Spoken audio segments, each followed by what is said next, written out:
Now coming to question number 7. Again we have solved the following equation and the equation is 2x upon 3 equals to 18.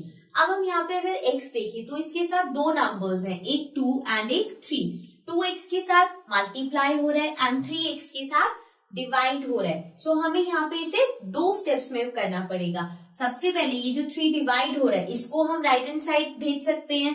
So this will be 2x equals to 18 and यहाँ पे 3 divide है तो उधर जाके हो जाएगा multiply. So 18 multiply by 3 आ जाएगा.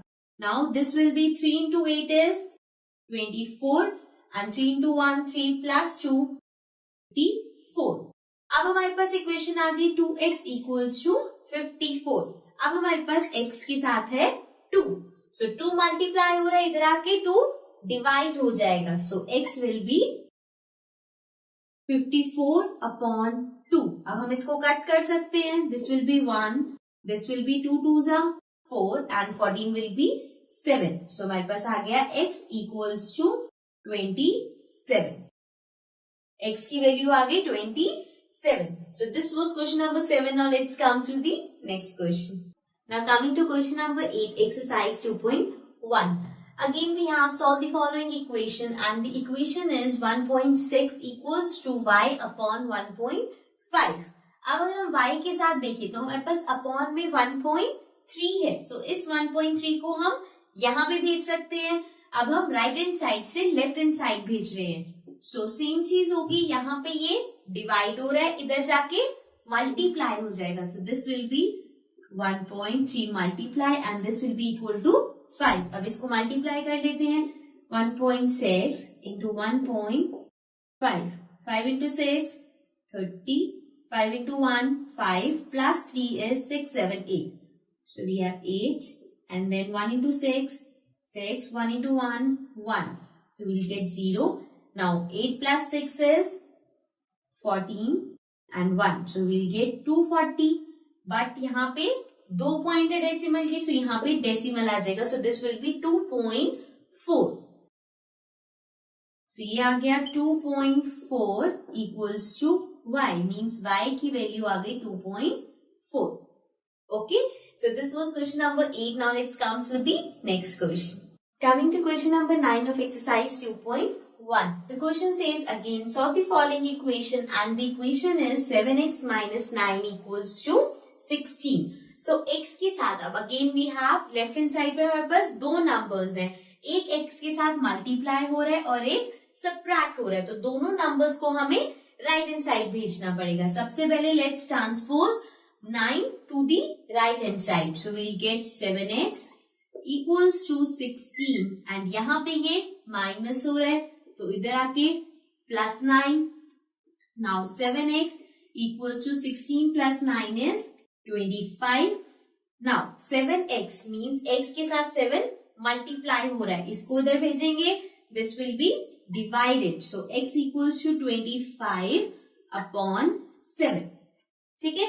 अब हम इसको फर्दर कट नहीं कर सकते. सो दिस मीन्स x की वैल्यू हो जाएगी 25 upon 7. Okay. So this was question number 9. Now let's come to the next question. Now coming to question number 10 exercise 2.1. So the question is solve the following equation and the equation is 14y minus 8 equals to 13. So again left hand side पे y के साथ हमारे पास 14 है जो multiply हो रहा है and साथ में माइनस 8 है. सो हमें इन दोनों नंबर्स को अगेन राइट हैंड साइड पे ट्रांसपोज करना होगा. सो स्टार्टिंग विद 14y इस माइनस 8 को हम यहाँ भेजते हैं. So we'll get 13 plus 8. यहाँ पे माइनस है तो इधर जाके प्लस हो जाएगा. So this will be 14y equals to, so 8 plus 3 is 11 and this will be 21. So हमारे पास आ गया 14y equals to 21. y equals to आ जाएगा 14 मल्टीप्लाई हो रहा है, इधर जाके डिवाइड हो जाएगा. सो 21 अपॉन 40. अब इसको हम कैंसिल कर सकते हैं बिकॉज ये दोनों 7 के टेबल में आते हैं. 7 3 21, 7 2 40. So means y is equals to 3 upon 2. So y की वैल्यू आ गई 3 upon 2. This was question number 10. Now let's come to the next question. Now we are coming to question number 11, exercise 2.1. So in this question again we have solve the following equation and the equation is 17 plus 6p equals to 9. So यहाँ पे अगर हम p को देखें तो p के साथ दो नंबर्स हैं, एक मल्टीप्लाई हो रहा है, एक ऐड हो रहा है. So अगर हमें p की वैल्यू फाइंड करनी है तो अगेन 2 स्टेप्स में एक बार हम 17 को इधर भेजेंगे, फिर हम 6 को इधर भेजेंगे. Okay, starting with 17.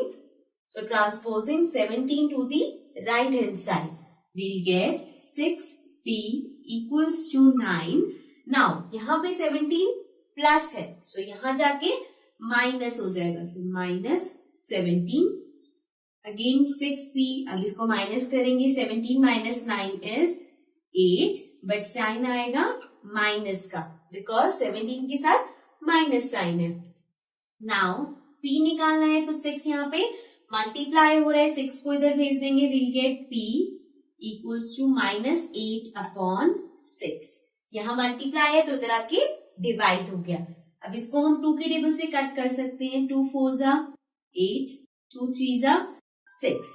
So we'll get minus 4 upon 3. Means p equals to minus 4 upon 3. Okay, so this is question number 11. Now let's come to the next question.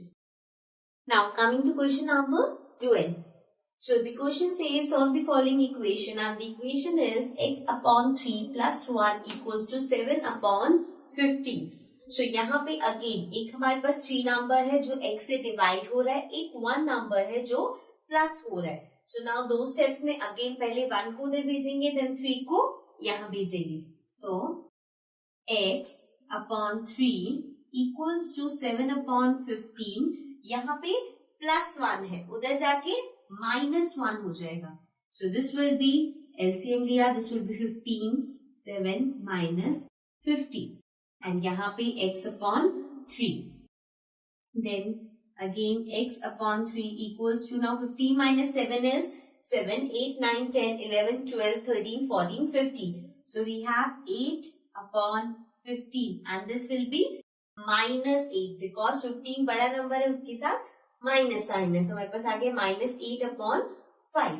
अब x के साथ 3 यहाँ पे डिवाइड हो रहा है तो इधर जाके मल्टीप्लाई हो जाएगा. So this will B minus 8 upon 15 into 3. ठीक है, अब यहाँ पे इंटू 3 है तो ये वाला 3 और ये वाला 15 कट कर सकते हैं. So this will be 3 1s are 3 and this will be 3 5s are 15. So हमारे पास आ गया x equals to minus 8 upon 5.